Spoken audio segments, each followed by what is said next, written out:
Herkese merhaba, ben Zeynep Hobisever YouTube kanalıma hoş geldiniz. Bugün sizlere kelebek anahtarlık yapımını anlatacağım. Dilerseniz çanta süsü olarak, dilerseniz anahtarlık, doğum hediyesi, mevlüt hediyesi gibi birçok alanda değerlendirebileceğiniz, yapımı da çok kolay, şöyle bakarsanız da çok güzel kelebekleri yapacağız. Dilerseniz hemen videomuza başlayalım.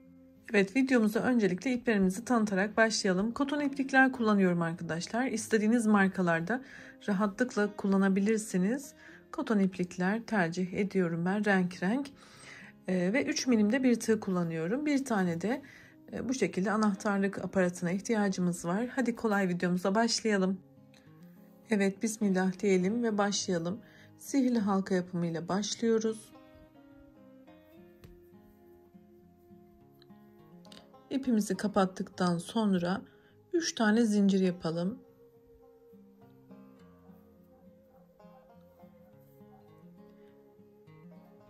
Boşluğumun içerisine, zincirimin yanına bir tane ikili trabzan yapıyorum.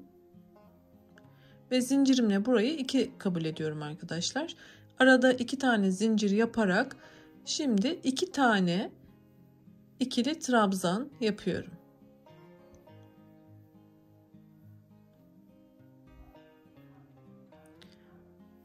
İki zincir, 2 ikili trabzan.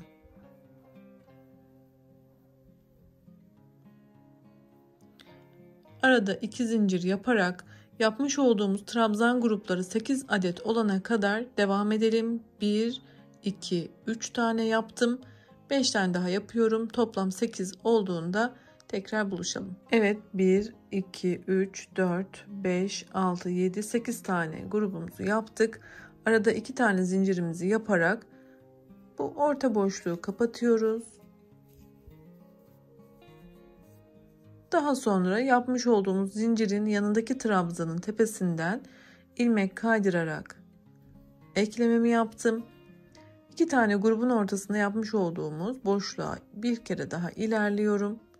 Ve burada 3 tane zincir yapalım. Şu orta boşluğu da arkadaşlar ben her ihtimale karşı açılmasın diye tekrar şöyle bir zincir atarak düğüm yapıyorum.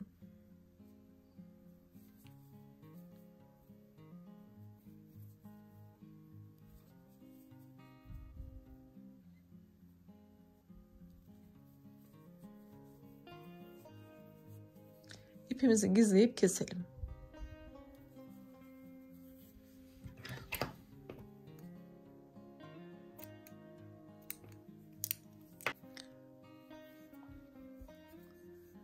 Evet, kaldığım noktada 2 tane ikili trabzan yapıyorum.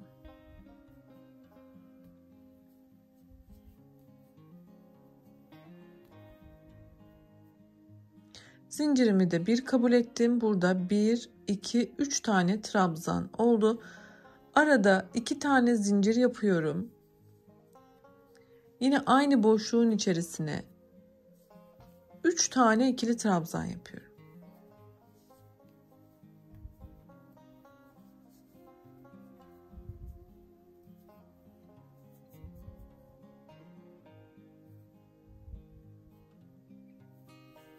Devam ediyorum. Yine trabzan grupları arasındaki boşluklara 3 tane ikili trabzan, 2 zincir, 3 tane ikili trabzan yaparak tam bir tur devam ediyorum. Hemen yapalım.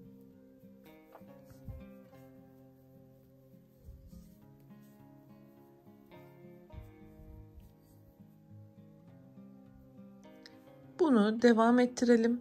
Evet, başlangıç noktama kadar geldim. Tüm gruplarda aynı işlemi devam ettirdim. Şimdi şu tepeden eklememi yapıp bir tane zincirle sıramı tamamlıyorum. Diğer rengimize geçelim. Şimdi yapmış olduğumuz bu boşluklardan şuradan arkadaşlar ipimizi şöyle tutayım.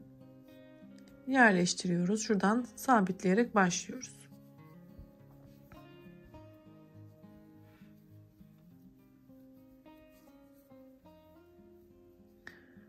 Evet, aynı boşluğun içerisinde ikili trabzan yapıyorum. 3 zincir yaptığım için 9 tane ikili trabzan yapıyorum. Toplam 10 adet olacak.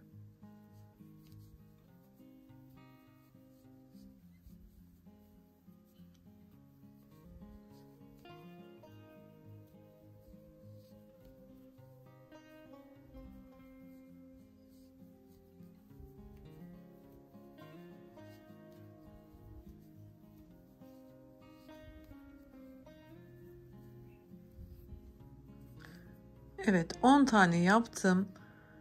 Zincir dahil. Şimdi bu yapmış olduğumuz şu ara boşluktan, bakın şuradan batıyorum. Sık iğne yapıyorum. Bir tane.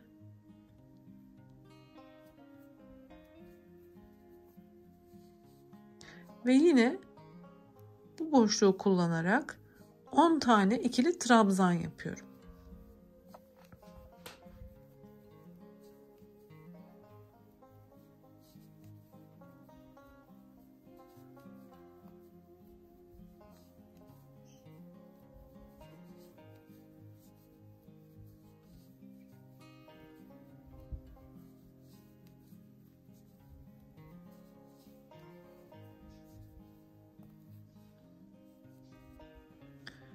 Evet, 10 tane olduktan sonra ara boşlukta sık iğne yapıyoruz.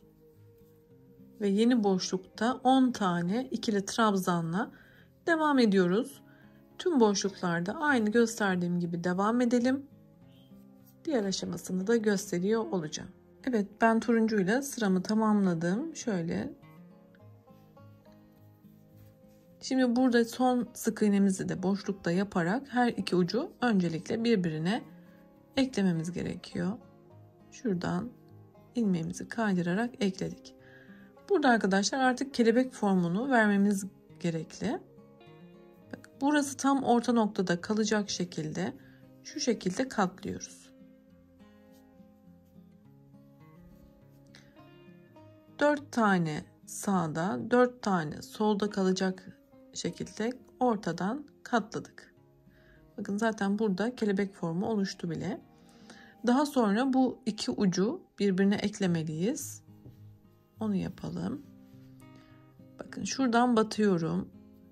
Karşıdan da yine alarak ilmeği yukarı çıkarttım ve tığımdaki bekleyen ilmeğin içinden kaydıracağım. Şurayı bir kez daha yapayım. Bakın kaydırdım. Şimdi bu ipim arkada kaldı. Bu ilmeğim üstte kaldı. Şu noktaya kadar ilerlemem gerekli. O yüzden ben buradan batıyorum. Bakın buradan batıp arkadan tığımı çıkartıyorum. Şöyle şu boşluktan çıkartıyorum. Bakın buradaki ipi alıp öne geçiriyorum ve buradan ilmek kaydırıyorum. Bunu şu üst noktaya kadar devam edeceğiz. Bakın buradan herhangi bir boşluktan sadece düzgün olmasına özen gösterin. Arkadaki ipimi öne çekip tığımdaki ilmeğimi kaydırıyorum. Bunu iğne yardımıyla da yapabilirsiniz eğer size bu yöntem zor geldiyse. İğneyle ortasından çıkarak şu noktaya kadar ilerleyebilirsiniz. Şu noktaya kadar geldim. Bakın burada artık üst kısma kadar ilerlediğim için 1, 2, 3, 4, 5, 6, 7 ve 8. 8 tane de zincirimi yaptım.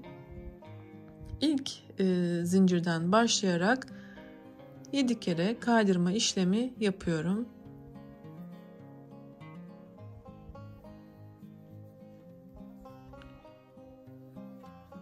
4 ilmek kaydırma yapalım.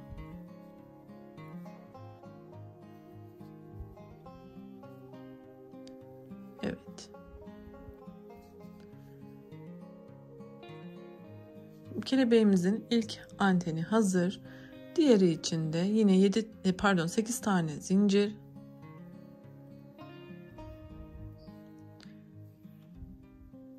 7 kez ilmek kaydırma yapalım.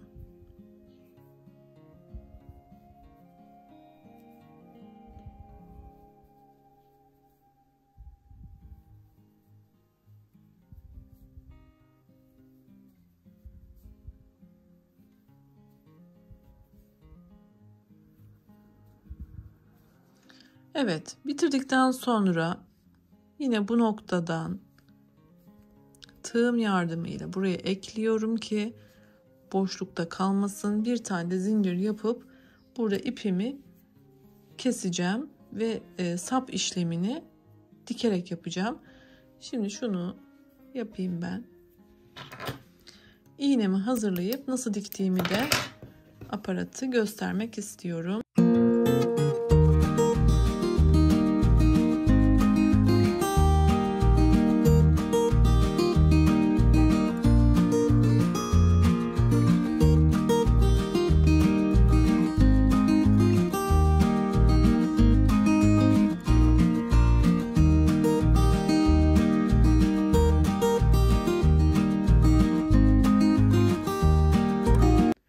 Evet, kelebeğimiz hazır. Bu şekilde çanta süsü, anahtarlık, doğum günü hediyeliği, doğum hediyeliği birçok alanda değerlendirebileceğiniz, yapımı çok kolay, siparişler alabileceğiniz güzel bir çalışma oldu. Umarım beğenmişsinizdir.